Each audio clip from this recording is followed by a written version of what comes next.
semua itu menantang, semua itu bisa berubah, semua itu seiring perjalanan waktu harus terus maju. Sepakat banget dengan Sweet Martabak dan setelah ini akan hadir beragam pola para balita yang harus gunakan kacamata di usia dini. Perlukan strategi khusus terutama bagi orang tua yang balitanya terlanjur miliki mata minus nih Zen ya. Antara lain mengatur dan membatasi pola para balita yang berpotensi merusak mata lebih parah. Ya, selain itu juga menambah asupan gizi terutama yang mengandung vitamin A ya Sinta. Sayangnya segmen Pola Bocah sekaligus mengakhiri kebersamaan kita di Net 5 hari ini. Saya Zen Design. Dan saya Sinta Zahara. Selamat pagi dan semangat berakhir pekan.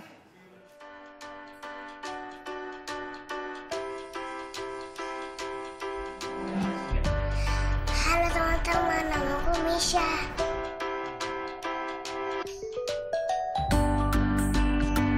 Halo, namaku Misha. Usiaku baru 3 tahun. Walaupun aku masih kecil, aku sudah mengidap mata minus yang mengharuskan aku menggunakan kacamata. Aku senang sekali bermain game di gawai milikku. Tapi setelah mengidap mata minus, mamaku membatasi waktuku bermain gawai. Aku juga tidak boleh bermain sambil tidur atau melihat gawai terlalu dekat. Satu lagi nih, jam bermainku juga dibatasi, hanya 1 jam sehari.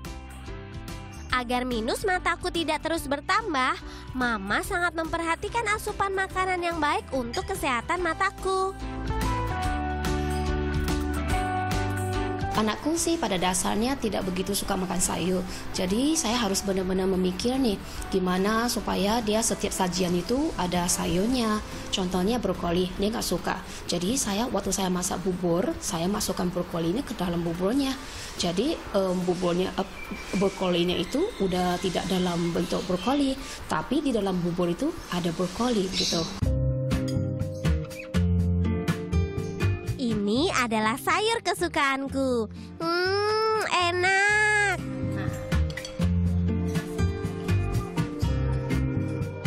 Selain itu, jus wortel ini juga minuman favoritku.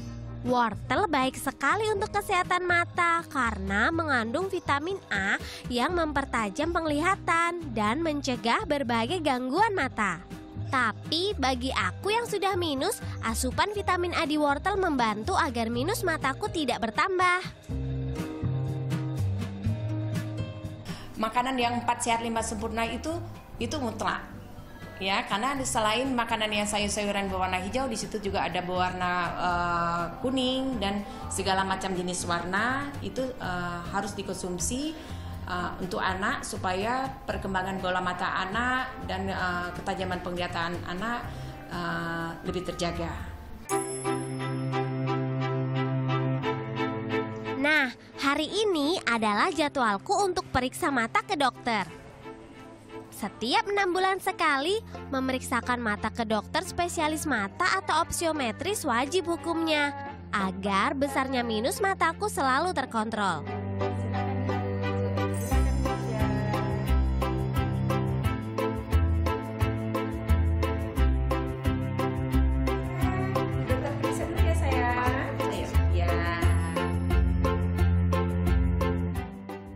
Alat ini berfungsi untuk mengukur minus mataku. Selama diperiksa, aku tidak boleh mengedipkan mataku. Ini hasilnya. Syukurlah minus mataku tidak bertambah. Yeay!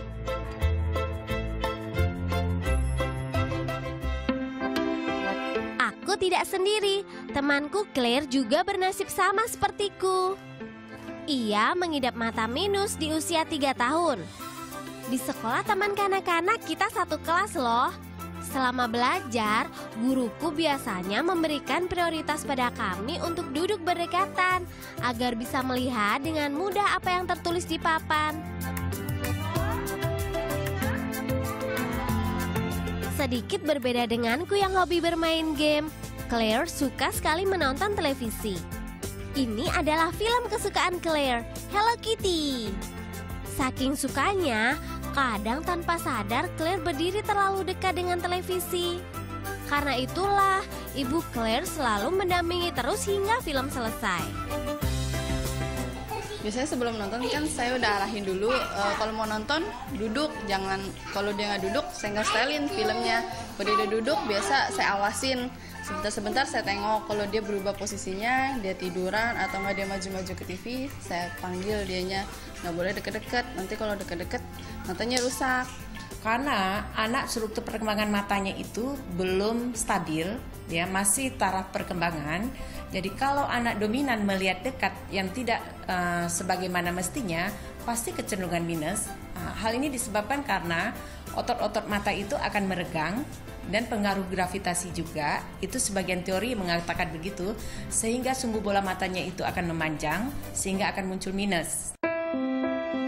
Jarak terbaik menonton televisi 3 atau 4 meter ya teman-teman. Selain itu, cahaya ruangan juga tak boleh redup. Tak hanya saat menonton televisi, saat menulis pun jarak mata harus diperhatikan. Minimal 40 cm dengan sudut 40 hingga 70 derajat dari permukaan meja. Posisi duduk juga tidak boleh terlalu membungkuk. Pastikan penerangan cukup hingga mata tidak bekerja terlalu keras. Bagi teman-teman yang masih sehat matanya, dijaga terus ya. Karena mata yang sudah minus tidak bisa disembuhkan.